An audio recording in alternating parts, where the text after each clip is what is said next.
గట్టి నుంచి మొదల నుంచి నడిచి సమసాన్ని దాటించేస్తే తెలిసిన రథచక్రాలు ఆగిపోయి కనబడతాయి. ఎటు వెనక్కి వెళ్ళాయో వాళ్ళకి అర్థం కాదు. రాముడు ఎటు వెళ్ళారో తెలియలేదు. వాళ్ళు ఎందుచేత మహానుభావుడు అక్కడ ధర్మంలో నిలబెట్టారు. బ్రాహ్మణుడు వెనక్కి పంపించడం కోసం ఈ ప్రణాళిక రచించి తెల్లవారుజామునే సీతారామ లక్ష్మణుడు రథమించి సుమంతుడిని పిలిచి నిశ్చలంగా ఉత్తర దిక్కు మీద రథాన్ని నడిపించి మళ్ళీ అదే గాలి వెనక్కి పెట్టి సాతాను రథం మీద దాటి ఆవులు ఎప్పుడు తెల్లవారిని బ్రాహ్మణులు అందరూ లేచారు. అయ్యో మొద్దునిద్ర ఎక్కడ పోయామో ఏడి రాముడు అన్నాడు అని రాముడి రథచక్రాల గాలి బట్టి వెళ్ళడానికి అందరూ గాలి పట్టిపోయింది. అది అయోధ్య వైపు పెట్టారు. అమ్మయ్యా రాముడు అయోధ్య వెళ్ళిపోయాడు అన్నమాట అనుకున్నారు మనసులో. రాముడికి అదే కావాలి. ఒక్కసారి అందరూ తీసుకొచ్చారు. వెళ్ళారో తెలియలేదు. అలా కొట్టుకున్నారు. వెనక్కి వెళ్తే మన అందరూ నిలబించారు. ఏం వెళ్ళలేదా మీరు ఇంకా బతికిపోదాం వచ్చించారా? రాముడి తీసుకొచ్చి దగ్గరేరా అడుగుతారు. ఏం చేస్తాం అని ఏడుస్తూ అయోధ్య తెచ్చి వెళ్ళిపోయారు. వాళ్ళు ఎలా బాధపడ్డారో అయోధ్యలో ఉన్న వాళ్ళు కూడా మనం అలాగే సరే అందరూ తిరిగి వెళ్ళారు. దుకాణాలు తెరవలేదు. ఎవ్వరిలో సంతోషం లేదు. అందులో ముందుకు ఉన్నవాడు అయోధ్యాపంలో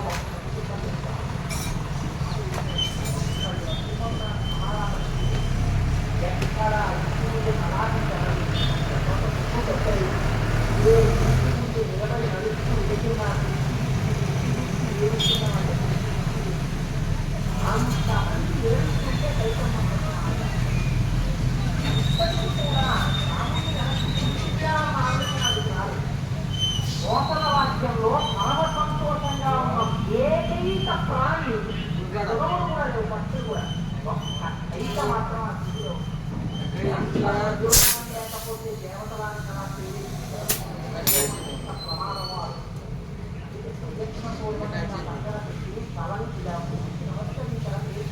చేత కాకపోతే గెలిచిన కొద్ది ప్రమాదాలు చెందుతాయి. సరే అటువంటి స్థితి వచ్చిన తర్వాత అక్కడి నుంచి సమకాలను దాటారు. ఆ తర్వాత వరుసగా ఒక్కొక్క రోజు వేదశృతి, గోమతి, సింహిక అనేటువంటి నగరాలను దాటారు. దాటి మోసరాజ్యానికి సరిహద్దుల్లో వచ్చేశారు. మోసరాజ్యం అంతా పుష్కరంగా పంటలు పండుతుంటుంది. అయోధ్య నగరాన్ని తీసుకెళ్ళి వెళ్ళిపోయే ముందు ఆ నగరానికి అధిష్టాన దేవత ఉంటారు. మనం ఒక ఊళ్ళో ఉంటాం.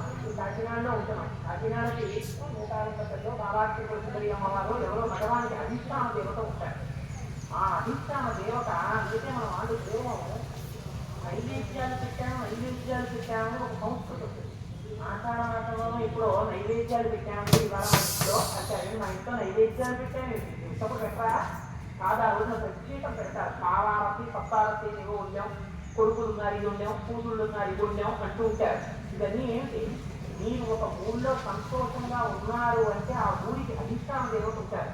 ఆవిడ ఈ ఊళ్ళో ఉన్న వాళ్ళందరి యొక్క సుఖశాంతుల విచారణ చేస్తూ ఉంటారు. అందుకని ఆ ఊరి అధిష్టాన దేవత యొక్క గౌరవంతో ఉండాలి. అయోధ్య కూడా అధిష్టాన దేవత ఉంటుంది. కానీ రాముడు ఎందుకని చుట్టూ ప్రజలు ఉన్నారు.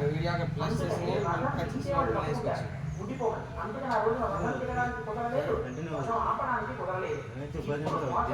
సరిహద్దు ఇస్తాడు కనుక రథం దిగి సీతాలక్ష్మణులతో కలిసి అయోధ్య వైపు తిరిగి ఒక నమస్కారం చేశాడు. పరిపాలితే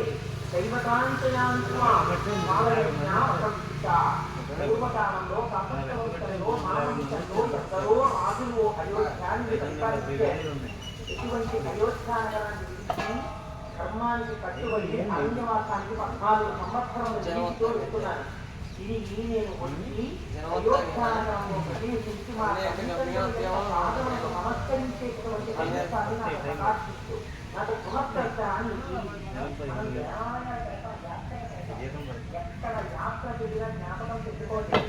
అసలు నిజానికి ఆ క్షేత్రంలో ఉన్న అర్చకులు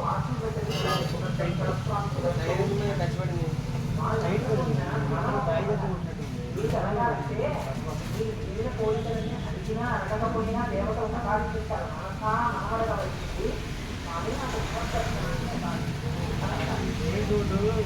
ఒకపడి ఆ క్షేత్రంలో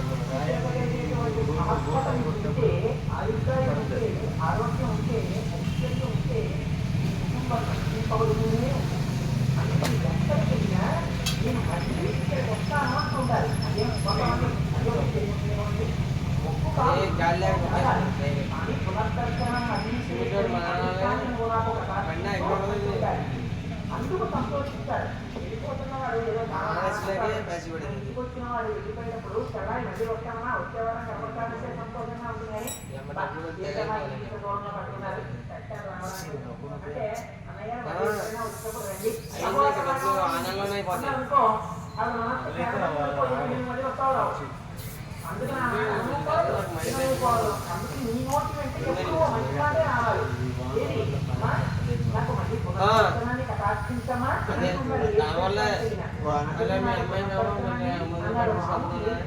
జీవితంలో ఎలా బతకాలో మన ఊరు దాటిపోతుంటే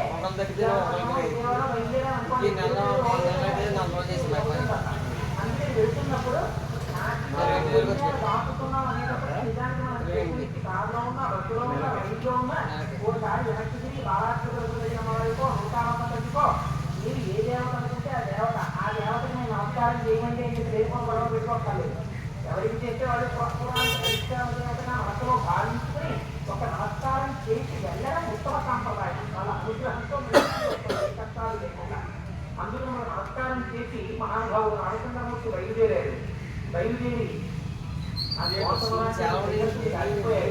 దాటిపోయిన తరువాత గంగా నదికి చేరుకున్నారు ఆ గంగా మహాంతమైనటువంటి వేగంతో ప్రవహిస్తోంది అప్పుడు విన్నారు సంతోషించారు ఆ సుమంతుడు ఒక శివుడి వృక్షం యొక్క నీడలో అంటే గాలచెట్టు ఆ గాలచెట్టు యొక్క నీడలో గాలచెట్టు బెరడు అరగ ముక్క కట్టుకు తీసుకుంటారు లేనిటువంటి వాడు ఆ గాలచెట్టు నీడలో కూర్చున్నారు కూర్చున్న తర్వాత దేవుడికి తెలిసింది రాముడు వచ్చాడు రకరకాలైనటువంటి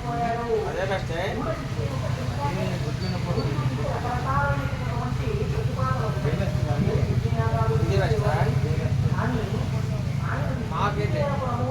రామాయణంలో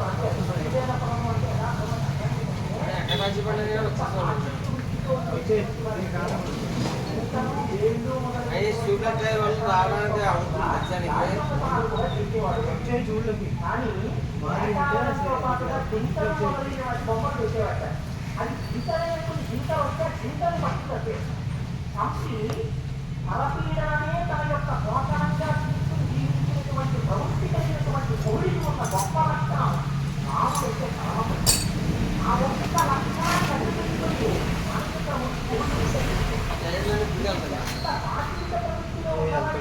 ఒక్కసారి రామ మానవుతారు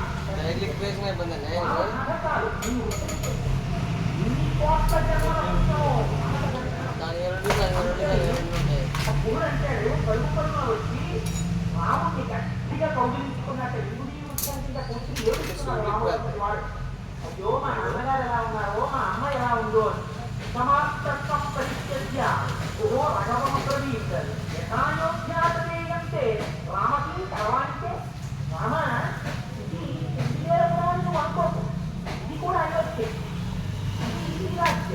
ఈ రాజ్యాన్ని కొత్తనే అనుకోకు మనం స్వతంత్రంగా అవతలవారు భావించాలి అంటే ఒక్క మాట అంటే సరిపోతుంది అవతలవారిని బట్టి వారికి మీ పట్ల ఉన్న ఆప్యాయత పదవీకాలను ఏమంటాం అయ్యో అదేటమ్మా ఈ ఇల్లు ఇంకొకగా అనుకోకండి ఇల్లు నీదేనమ్మా అంటే ఆడపిల్ల వస్తే మౌరారా అంటే ఒక మాట రావాలి అమ్మ ఇది పుట్టిందమ్మా అన్నారు ఆ వచ్చినటువంటి చెల్లెల వరసవాళ్ళు కూడా అలా సంతోషించారు వచ్చిన చెల్లెల వరసత్తే మా అన్నయ్య నిజంగా అన్నయ్య ఎలా మాట్లాడతారో సంతోషించి వెళ్ళిందనుకోండి ఒక ఆడపిల్ల అలా సంతోషించి వెళితే దేవతలందరూ సంతోషిస్తారు అందుకని ఇంటికి వచ్చిన మాట ఎలా మాట్లాడాలో నేర్పింది మన దినాశ్రం అందుకని ఇది మీనాశ్రమే అనుకో ఇది అయోధ్య అనుకో చాలా సంతోషంగా ఉన్నాం మగతంతే మహాభావో గణేయ రచనామహి స్వయం ప్రేష్యా భవాన్ భర్త సాధురాజ్యం ప్రసాదిన సత్యం భోజ్యం చ ప్రియం చ దేశ్యం చేదముపస్థితం శయనాంతముఖ్యాని భజనం అదనంతటే గురుదేవం బ్రవాణంతో వజవక్రత్యువాచః అర్చితాశ్చైవ స్పృష్టాశ్చ భవతాం సమభావయం సత్యామభిగమాశ్చైవ స్నేహ సందర్శనేన చ రామ సత్యములు భోజ్యములు దేశ్యములు ఇవన్నీ సిద్ధం చేశాను అన్నరాకులు పట్టుకుని వచ్చాను ఒక ఇంటికి వెళ్తే వాళ్ళు సంతోషంగా మనకి ఏదైనా ఇచ్చారనుకోండి ఒక్కొక్కరికి ఒక్కొక్కరు దుర్గుణం ఒక్కొక్కరిని చూడండి ఎవరి